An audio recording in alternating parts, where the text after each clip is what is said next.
Welcome back friends, good morning, सुप्रभात। स्वागत है आपका तो हमारे यूट्यूब चैनल कोरोना क्लासेस 2021 में। आज हम मैथ की क्लास के अंदर चैप्टर नंबर 5 को रीड करने वाले हैं, कंटिन्यूटी एंड डिफरेंशिएबिलिटी, यानी कि सततता एवं अवकलनीयता। देखिए, सबसे पहली बात तो हम फर्स्ट एक्सरसाइज में इसकी कंटिन्यूटी के बारे में बात करेंगे। तो अभी फिलहाल कंटिन्यूटी को ही डिस्कस करेंगे हम। कंटिन्यूटी होती क्या है? कोई भी फंक्शन, देखिए सीधी जनरल सी बात, अगर हम कंटिन्यूअस किसे बोलते हैं? सपोज दैट ये कोई कर्व है, ये एक्स एक्सिस है, ये वाई एक्सिस है, और इस पर हमें कोई कर्व ड्रॉ करना है। कोई भी कर्व या कोई भी लाइन हमें इस पर ड्रॉ करनी है। सपोज दैट इस तरह से कोई कर्व ड्रॉ करना है। अगर इस कर्व को मैं बिना पेन हटाए लगातार ड्रॉ कर सकता हूं तो ये होगा कंटिन्यूअस, यानी कि सतत। क्या बोलते हैं इसे? सतत या कंटिन्यूअस। कंटिन्यूअस अगर बिना पेन हटाए हम इस कर्व को खींच सकते हैं तो कंटिन्यूअस है। और यदि इस कर्व को खींचने के लिए, मान लीजिए सपोज दैट ये इतना आया, फिर यहां से स्टार्ट हुआ, तो इस कर्व को खींचने के लिए यदि मुझे पेन हटाना पड़ा तो ये क्या होगा? डिसकंटिन्यूअस, यानी कि असतत। क्लियर बात इतनी? अगर पेन हटाना पड़ा तो डिसकंटिन्यूअस, और यदि पेन नहीं हटाना पड़ा तो कंटिन्यूअस। क्लियर है बात सबको? उसके बाद हम चैप्टर को स्टार्ट करते हैं। इसके लिए आप 11th में पढ़ के भी आए हैं इसे थोड़ा सा। 11th में आपने पढ़ा है कि कंटिन्यूअस और डिसकंटिन्यूअस कैसे प्रूव किया जाता है। सपोज दैट हमें फर्स्ट क्वेश्चन आपको दिया हुआ है एक्सरसाइज 5.1 का कि कोई फंक्शन fx आपको दिया हुआ है 5x - 3। क्वेश्चन नंबर 1 आपको इस तरह से दिया हुआ है और ये कहता है एट x = 0, x = -3 एंड तीसरा क्वेश्चन आपको दिया हुआ है, सॉरी तीसरा पॉइंट दिया हुआ है x = 5 पर सतत है। ये बात आपको प्रूव करनी है। कोई फलन आपको दिया हुआ है और ये कह रहा है कि इसे प्रूव करिए कि ये सतत है या असतत है। किस पे? एक तो एट x = 0, एट x = -3 और एट x = 5। तीन पॉइंट आपको दिए गए हैं, तीनों पर हमें इसे कंटिन्यूअस या डिसकंटिन्यूअस जो भी है वो चेक करना है। देखिए, कंटिन्यूअस प्रूव करना है तो कैसे करेंगे?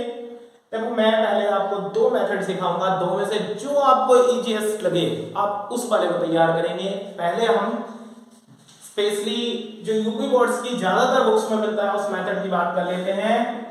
LHL, ये होती है लेफ्ट हैंड लिमिट। क्या होती है ये? Left hand limit. इसे कैलकुलेट करते हैं। इसके लिए फॉर्मूला आप अप्लाई करते हैं, limit h tends to 0, h tends to 0, यानी h की वैल्यू लगभग 0 के इक्वल है और f माइनस का h। देखिए, मैंने एक स्पेस छोड़ा है, इस स्पेस में वो पॉइंट आएगा जिस पॉइंट पर आप चेक कर रहे हैं। किस पॉइंट पे चेक करें? स्टार्टिंग में हम 0 पर, तो 0 - h। अब यहां पर वैल्यू कैसे पुट करते हैं?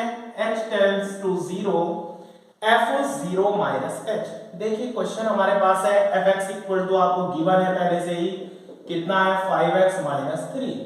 अगर मुझे f 0 - h की वैल्यू कैलकुलेट करनी हो तो देखिए x की जगह क्या आया है? 0 - h। यहां पर भी x की जगह क्या पुट कर देंगे? 0 - h और ये माइनस का 3 ऐसे ही। इट मींस यहां पर वैल्यू हमें क्या आएगी? 5 0 - h माइनस का 3। हमने वहां कैलकुलेट की और यहां पुट कर दी। अब आपको लिमिट ओपन करनी है। लिमिट ओपन करने का मैटर आप 11th क्लास में सीख के आ चुके हैं यहां तक। वैसे तो ये कंटिन्यूटी भी आप सीख के आए हैं। देखिए, h की जगह 0 पुट करना है तो h की जगह 0 पुट करेंगे, ये आएगा 0 - 3, इट मींस माइनस के 3, यानी लेफ्ट हैंड लिमिट या वाम पक्ष सीमा हमारी कैलकुलेट होके आई -3।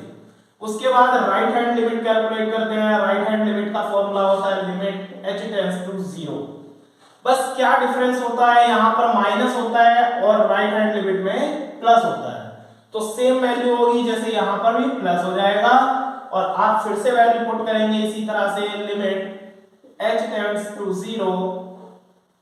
जब वैल्यू पुट करेंगे तो आपका आएगा 5 0 + h माइनस का 3। उधर देख लेंगे, यहां पर ऐसे ही आया हुआ है, यहां पुट किया, इसके बाद जैसे ही h की जगह 0 रखेंगे 0 + 0 -3, यानी कि ये भी कितना आएगा आपका -3। ये भी -3 आया, ये भी -3 आया। अब हम फंक्शन की वैल्यू कैलकुलेट करते हैं उसी पॉइंट पर, यानी f0 की वैल्यू कैलकुलेट करेंगे, क्योंकि x = 0 पर हम चेक कर रहे हैं।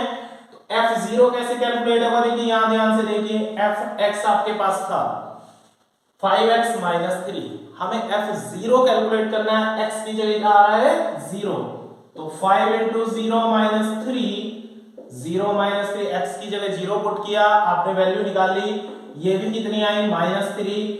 जब आपकी LHL, RHL और fx यानी LHL, RHL और f(x) इक्वल होते हैं, तो इट मींस फंक्शन क्या है उस पॉइंट पर कंटीन्यूअस है। तो आप लिखेंगे अतः x बराबर 0 पर फलन सतत है।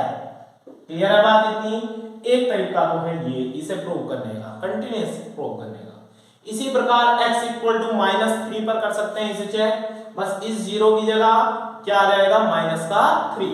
इसी प्रकार इस तरह से तीनों इक्वल आए तो कंटीन्यूअस, अगर एक भी नॉट इक्वल टू आया तो आप तुरंत लिखेंगे ये क्या है, एक डिसकंटीन्यूअस फंक्शन है उस पॉइंट पर।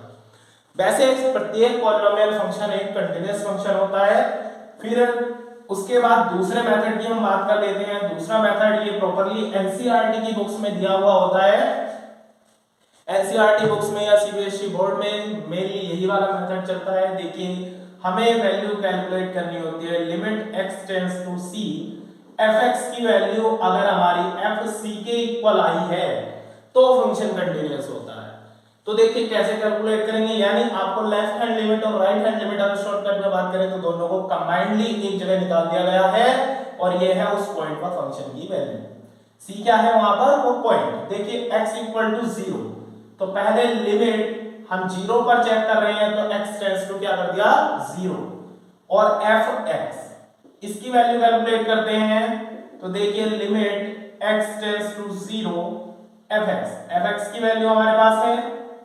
ये दूसरा मेथड है, सेकंड मेथड में ये वैल्यू कैलकुलेट करनी होती है और ये वैल्यू कैलकुलेट करनी होती है। मैंने पहले लिखा दोनों को इक्वल दिखाना होता है।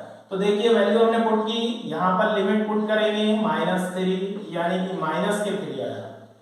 अब f(c) यानी c की जगह पॉइंट है हमारा कितना 0, यहां पर पॉइंट को c बोल रखा है।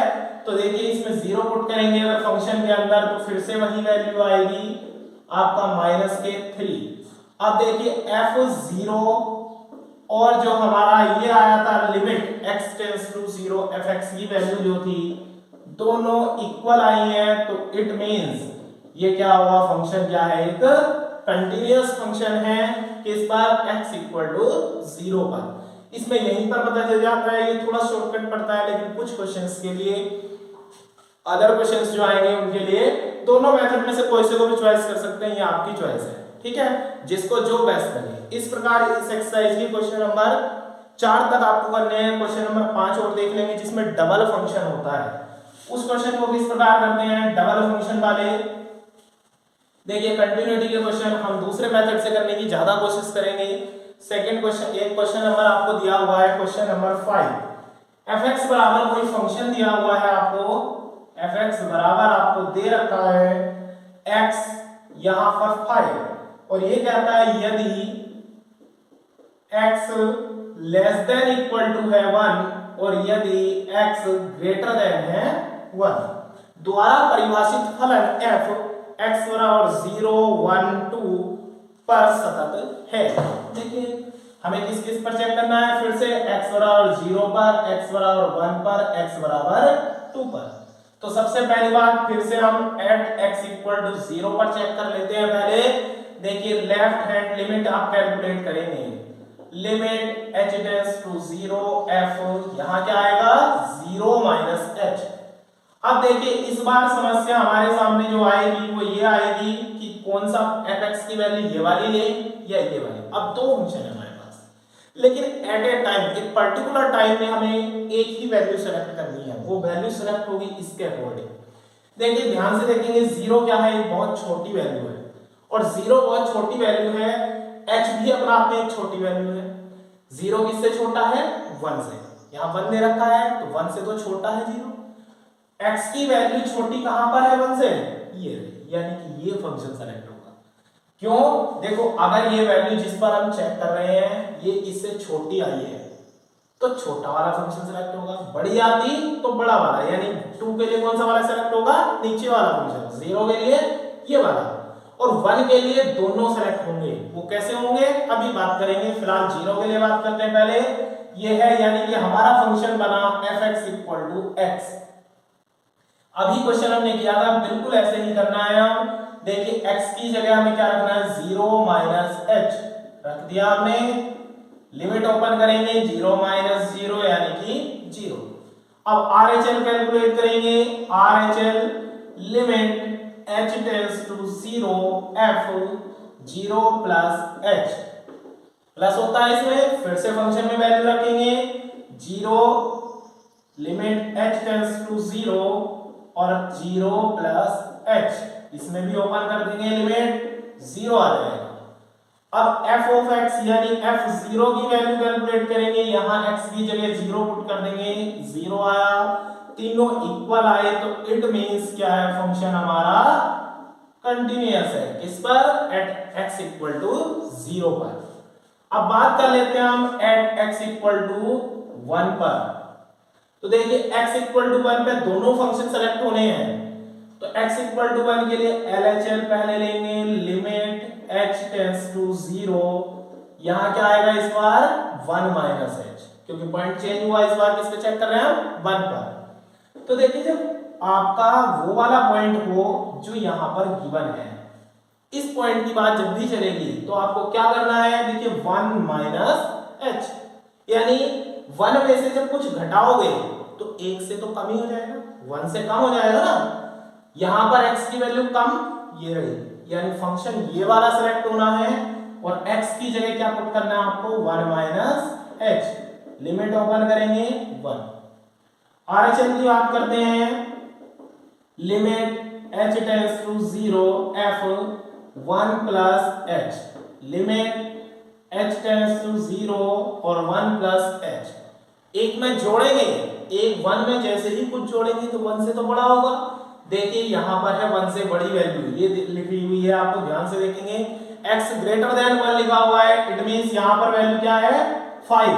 fx की वैल्यू इस बार क्या सेलेक्ट हुई आपकी, 5। अब हमें fx की वैल्यू पता है, हमें निकालनी है f1 + h की वैल्यू। तो देखिए 1 + h के लिए आप इसमें x की जगह क्या पुट करेंगे, 1 + h, और यहां पर x आपका है नहीं।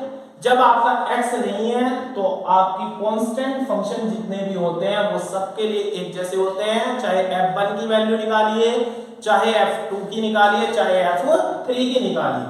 तो यहां पर आप वैल्यू पुट करेंगे 5 ही रहेगा, h की जगह 0 पुट करना है। कांस्टेंट फंक्शन पे लिमिट का भी कोई फर्क नहीं पड़ता, कोई इफेक्ट नहीं पड़ता। कांस्टेंट फंक्शन पे ना फलन का जो पॉइंट है आपका x की वैल्यू है उसका कोई इफेक्ट पड़ता है, क्योंकि इसमें x होगा ही नहीं। तो आप कहां रखेंगे 1 + h। इसी प्रकार h की जगह 0 रखना है, जब इसमें h है ही नहीं तो कहां रखें, इट मींस कांस्टेंट फंक्शन जो है हमेशा एक ही वैल्यू देता है, और ये आपका 5 आया, ये आपका 1 आया, इसका मतलब LHL not equal to RHL, तो हमें f ऑफ x निकालने की कोई नीड नहीं है। थर्ड वैल्यू हमारी आती है, अगर हमें f ऑफ x निकालना पड़ता, ये दोनों इक्वल आते तो कहां रखते, देखो इक्वल टू यहां लगा हुआ है, तो x की वैल्यू 1 कहां पर रखते, इस वाले फंक्शन में। लेकिन अभी हमें जरूरत क्यों नहीं है, क्योंकि यहाँ 5 आ गया, यहाँ 1 नॉट इक्वल टू आ गया, हमें क्लियर हो गया है कि ये क्या है, डिसकंटीन्यूअस है।